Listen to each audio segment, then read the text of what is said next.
So we're getting to install some acoustic panels today. And acoustic panels honestly are one of my favorite things to work into a bid with a church because it makes such a huge difference. So Pastor Matt calls and I come in, we do a site visit. A site visit is where I get to perform a needs analysis. And the needs analysis is just me asking a bunch of questions. It's me walking around the room, taking some measurements, and just getting a good idea of what the church is needing, what they're expecting, and ultimately what they can afford. Most churches are built with economics in mind. We need to save money, so walls are square, walls are parallel, and those particular elements create many reflections.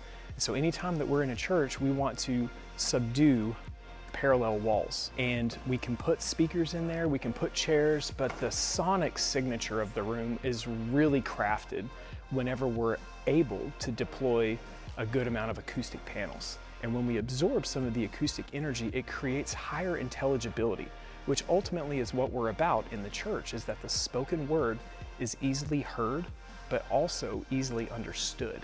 So we've done some acoustic panels, 2 rows here around the room on every wall to make the intelligibility factor as high as we can, but again, stay within the budget. A lot of times you'll think, well, we need a sound system and we need a soundboard, but you won't think of acoustics, or you might not think of some of the minutia that go into making a system easy to use, reliable, and just overall fun and efficient. Sometimes that's equipment, sometimes that's procedure, but whatever it is, we're in it for the long run, and we're in it for the relationship. And really that's our goal, is to build some relationships, do outstanding work, and make sure that all of these systems sound great and are very reliable and easy to use. The way the room sounds now is absolutely amazing. We've been able to attenuate some of these secondary reflections that really cause problems in the comprehensibility of the spoken word.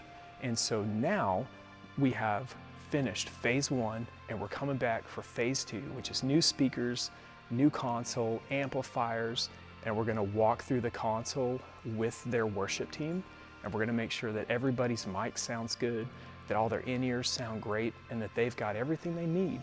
So Sunday rolls around, they hit a button, the system comes online, and it sounds great.